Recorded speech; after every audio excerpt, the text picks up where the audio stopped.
So, hello everyone, and so happy that you managed to get some sugar, some coffee, and are ready to listen to the last talks of the day. So yeah, I'm Karin, and I'm one of the co-directors of Jõhvi, so the new kind of programming school that was launched in Jõhvi in a bit more than 2 years ago. And today I'm going to tell you the story, so how the school came to be, how does the studying look like there, and what do you mean if we say that a firefighter, a mother of four, and an Olympian are learning to code? So how do they actually do that? And let's see if this works. It does not work. Okay, now it works. Okay, perfect. So where did the idea started from? So we all know that there's a lack of software engineers. We're not talking only about Estonia, we're talking about the world.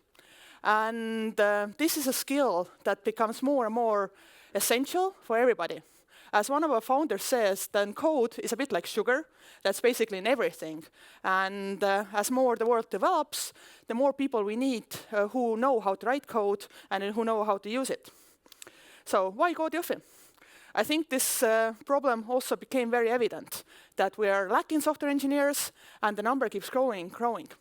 In the Estonian market, there was a research done last year that there's more than 8,000 jobs that need people who know how to code.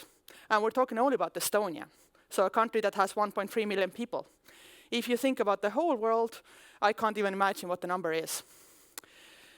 If we think about education, often it's always left on the shoulders of the government. That if there's something wrong with the education, we keep saying that, yeah, government has to fix it, they have to improve it, they need to find more money, they need to find new ways. But I think we can't leave it just to the government. Private sector has the ability and should also step in to improve education, as that is the base of everything. And this is what the founders came up with. So these are the 8 founders that came up with the idea of Jõhvi. If you've been in the Estonian startup scene, or actually even read the news, some of the faces should be quite familiar. So Martin Villig, David Hinrikus have both built up unicorns. There's also quite well-known investors in the startup scene. So when they have been building their own companies or investing into companies, they saw the lack of software engineers. They saw how that affected the development of the companies. And they were like, okay, let's do something. Let's fix it. And how do you fix it? You find a way how to educate more people. Our universities and vocational schools are doing a really good job, but we need more just in terms of numbers and also alternative ways. And also, we need to make sure that what people are studying is what is needed on the job market. And for that, you need to involve the private sector. So here are the partners of Jõhvi. And when I say partners, on one hand, yes, they're supporting the school financially, but on the other hand, they are involved in the program. So they come to school to give talks, they're giving us feedback on the program, they're doing mock interviews with the students. So basically, the goal is that they help us understand what is needed on the job market, and we try to fit that into the program, so together we're building education. So that's how we came up with the solution, find the alternative education opportunity that is in addition to governmental programs. So we don't see ourselves as competition, we see ourselves as alternative. And how does Jõhvi work? So we don't have teachers, we don't have lectures, we don't have tuition fee. We focus on 100% practical programming. And we use a 0-1 self-study methodology for that. And I will come back to the study program a bit more to tell you how it actually works. But okay, this sounds pretty good. I don't like to have teachers, I want to study something new. How do you get in? So the conditions are that you have to be at least 18 years old. You have to have graduated middle school, which is actually compulsory in Estonia. And you have to be an Estonian citizen at the moment. And then you can step and do the first step in the admissions. And the first step is the online test.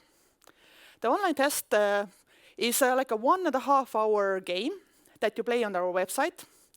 Also a hint for all of you guys who are here at the moment, if you go and visit the Kood Jõhvi booth, you can actually try it out if you're interested in that. And you can see what the game is about and also talk to the students. But so, at the first step, 1.5 hours of a game. The game doesn't have many instructions. It can be quite frustrating. I can tell it from my own experience. But it tests how do you solve problems. If nobody tells you what you have to do, how do you figure it out? And how does your logic work? So from there, we choose the best ones and invite them to selection sprint. So selection sprint is the first actual filter. So for 3 weeks, the candidates are doing actual programming tasks. They start with Golang, and they have daily tasks. They have exams on Fridays. They have teamwork during the weekend. And it's the first first try for them to see how does the self-learning methodology work. And also, if they actually like coding. So the selection sprint is a very intense period. It's also a very fun period, because you meet a lot of people. But it's something where you have to figure out that you have to do it yourself. So again, it's the same way that there's no teachers, there's no lectures, and what we tell the students is that if you have a question, you have to ask from the person on your left or the person on your right, or if that doesn't help, then Google. That's how you figure out what you need to do. So during the 3 weeks, 2 weeks, they actually spend on-site. So they're together with other candidates, doing the task together. The 3rd week, they spend at home to test out how it is to study from home, and if they actually manage to do that. And then from there, we choose the students who start Kood Jõhvi. And this is the study program. I think it looks a bit like a spider web. I'm not sure if you can actually read anything out from the back seats. But how does it work is that the inner circle is the base of the program. So this is the first 18 months. This is the Golang, JavaScript, and Rust, the 3 programming languages that all the students go through. And the outer circle is the specialization that they choose after that. And when I said that we don't have teachers, we actually don't have teachers. The students are each other's teachers. So if you have a question, you turn to others. If you need help, you ask from others. And during these tasks, you not only need to know how to write code, you also need to learn how to read code. So all these tasks have audit written into that. So if you have finished your task, you need to submit it, and somebody else has to check it to see if the code works, what kind of questions come up, and then you need to reply to that. And in this program, also, when I mentioned the partners beforehand and how essential it is that what we're teaching is what is needed on the job market, this is where the partners also come in. So we are developing some additional tasks with them, some specialization modules, so to make sure that the people who graduate from Kood Jõhvi have learned the skills that are needed in the job market. So I think overall it sounds pretty good. I'm a fan. So, but to whom does this kind of self-learning methodology work for? So first of all, you have to be quite independent. So you need to be able to manage your own time, because compared to regular education, you don't have these exams or end of courses and so on. You have specific tasks that you need to do, and you need to complete them. But setting your own schedule, that's up to you. So if you're more like, if you like to wake up at 5 a.m. and work until like 5 p.m., that's how you do it. If you like to work at night, that's how you do it. But you need to put it into your schedule, and you're responsible for your results. So again, it can sound quite easy, but it can also be very tricky. So you have to take this responsibility that you're the master of your own fate. So if you come to study at Kood Jõhvi, that you're responsible for what you do. I think the second thing is you have to be motivated. So this is a different kind of study methodology. So it can be, again, tricky that, you don't have the teacher behind you, like asking, okay, have you done this? Or there's an exam coming or something like that. So you have to find that motivation internally. And we are so used to the usual education system that there's some kind of carrot and the stick when you have to do your work. But here, you have to find that yourself. I think an essential thing for studying Code Jõhvi to be successful is to be creative. I think there's this kind of image of people who write code that this is very super math-based, that you have to be really good at science and so on. But I think writing code is also a very creative activity. So you need to have these kind of skills, or you need to be able to think out of the box, because you have specific tasks that you need to solve, but none of these have exact one solution when you, for example, compare it with math. You have to have discipline. So I've said it multiple times that you have to manage your own time. So you have to figure out yourself when you're doing the tasks, how you're doing that. So you have to find the discipline that you're actually able to do the tasks, and you're able to do it for basically 2 years. And you need to enjoy this kind of practical learning. I think when it comes to education system, we learn in a different way, but quite often in the education, in everyday education, we sit in a classroom, there's somebody in front, somebody's telling you something, and we write it down and hopefully use it in real life. But what we do in Code Jõhvi is that all the studying is extremely practical. So how you learn to code is that you actually write the code. And you have to write it in teams with other people, and you have to do it together. So this is very practical education where you're responsible for your own results to become successful and actually enter the workforce as a developer.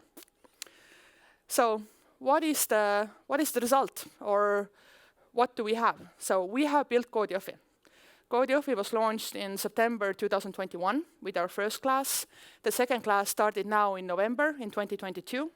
We have almost 500 students. We have about 30 different partners, both from startup scene, also from more traditional economy, who are all supporting us. And in addition to those companies, we have built a community. So there's different kind of events, for example, like Refresh or startup events. There's different kind of hackathons who invite their students to join us. So this is a community project. So we have built this together with our partners, we have built this together with the community, and this is how we have launched Code Jõhvi with the first 2 classes. Our goal is that hopefully in 2031 we are able to educate 2,000 people, so this is just the beginning. I definitely know that there's still a lot of work to do to normalize this new kind of studying, and we have also a lot of expansion to do, a lot of learning to do, but I think Code Jõhvi is the future, and I hope if we see some of you studying there, or if you know somebody else who might be interested, that they will join us in our school. And if you want to be up to date with all the news, you can join the newsletter. And yeah, I have a bit of time for questions. By clapping, and yes, thank you, Karin. It was indeed very nice to see a person who is so passionate about what they do, and I'm sure you will have a great fly at Code Jõhvi. Do we have any questions in the audience? I know this guy, Margus. I'm sorry, it's actually invading some privacy, but yes.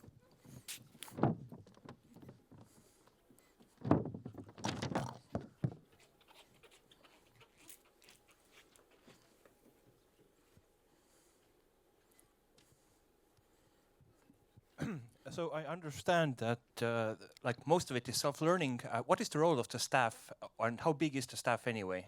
So I would assume not very big, but what do you guys do, and how lean is the operation actually?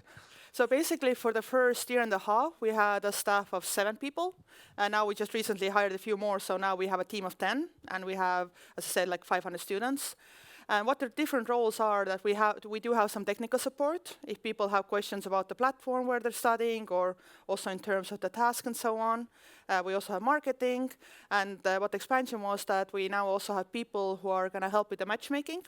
So they're going to work with the students to help them figure out where they want to go and work, and also to work with the partners to understand better what kind of people they want to hire and who they need in their team. Because always with the partners, one of the reasons why they joined us was that they want to hire and they need developers. So we're trying to figure out the systems, how to bring them better together. As our first class is still graduating this year, So yeah, we're quite in the beginning of that journey also, but that's definitely the biggest goal for this year. And I think that's also the proof of our success for us, that to make sure that our students find these good paying jobs in the companies that they really love doing what they like to do. Yes. There is a person who wants to ask a question, a lady.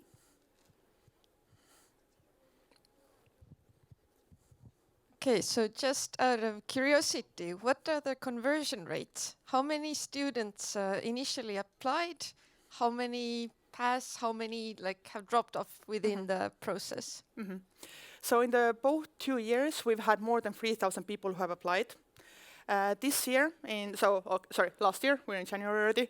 In 2022, we invited about 600 to come to the selection sprint, and we accepted about 300. But the point of the selection sprint or the test period that I mentioned, it is actually the biggest filter. So, and that's also the aim of it, because the students come there, they test the study methodology, they see if they like coding, if they like learning without teachers, if they like the other people, because they're going to be stuck with them for the next 2 years. So that's the main point for the drop-off, and then, yeah, we accepted about 300. Thank you. Then this gentleman, please. Did I understand correctly that it's fully online learning, or how is it connected to Jõhvi? Yeah, so basically the study program, yes, it is online, but how it works is that they have a lot of teamwork.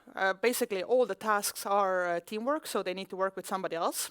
And how it's connected to Jõhvi is that we actually have a school building in Jõhvi that we just opened in November. And we have about 150 spots in dorms there, so people are living on site, because the most efficient way how to learn or how to go through this program is on site with other people, because the teamwork is the main thing. And as I mentioned, as you don't have teachers, then you need the people around you to ask help from. Okay, so you could be at the Jõhvi location, but you could also do it remotely. Yes, yeah. From wherever. So when we originally started, that was 2021, our initial goal was that everybody will be on site, and that's where they're studying. But when we started application, and when we had the first selection sprint, we had people from 18 to 62 applying and coming to selection sprint. And then we figured out if people are like 20 plus, 30 plus, 40 plus, 50 plus, or 60 plus, they might not be able to move to Jõhvi, because you might have family, you might have another business, and so on. So we decided that you have 2 options, that, yeah, you're either fully on site to learn there, or you can also do it remotely. But then we do encourage them to come on site also. So we have different kind of talks, workshops that are either on site or like at the partner company. But anyway, like the initiative is that the students will come and study in the building. Okay, thank you. Do we have any other questions? Yes.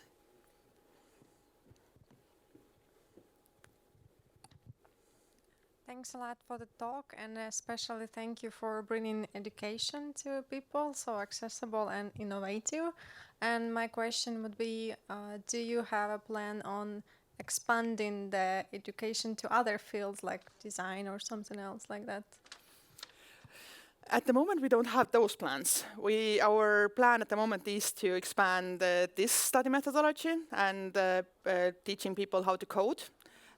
What our goal is that we do want to open also other locations, like different smaller ones in other places in Estonia, so it will be easier for people to find a spot with other students.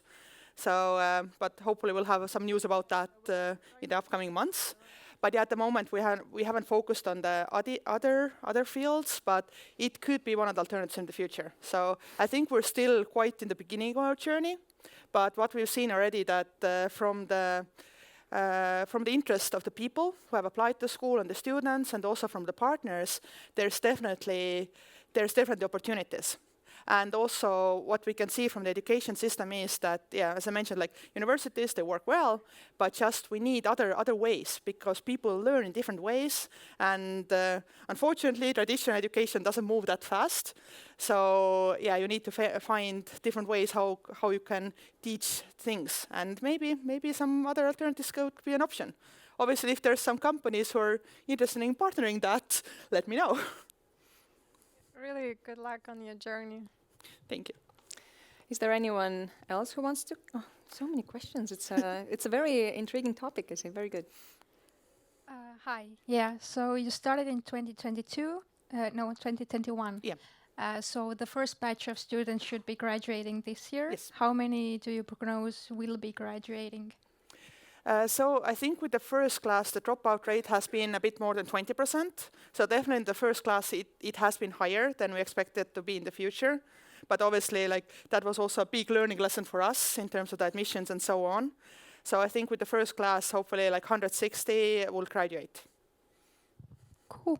But yeah, we'll know for sure in around like August, September, and so on. We had another question. Thank you. Just wondering if now students from here are going to apply for jobs. What is the expectation in terms of how much do they know? So I'm wondering how intensive this 2 years is actually. How much time do they actually spend on studying? Yeah. So that really differs. So we did a questionnaire with the students to ask like how much time do they spend daily.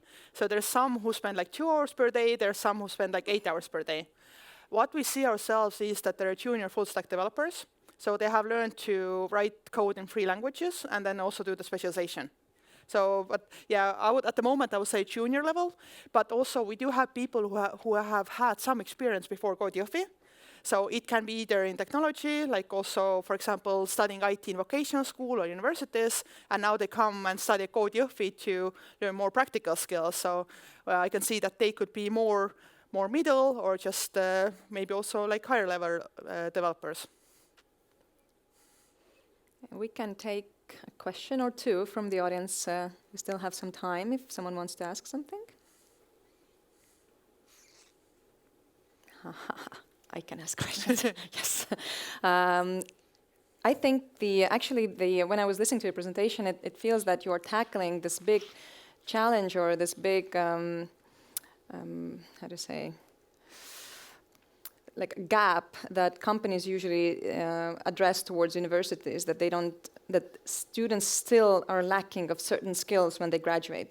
And it feels like this communication skill, which is an essential skill in every work, but especially we've heard a lot of talks about today how centric it is for work in IT as well.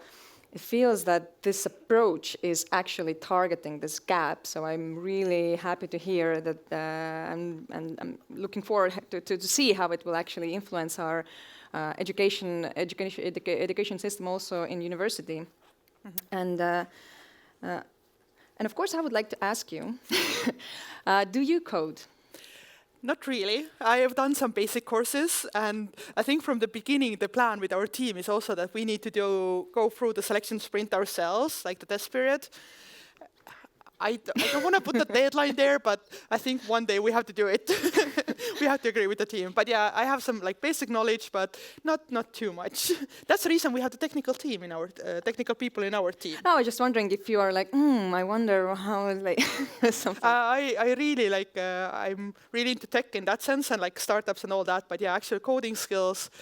Yeah, those I'm lacking a bit. Well, I'm sure you will have a moment to do that, and then we can discuss how you like it. Thank you, Karin.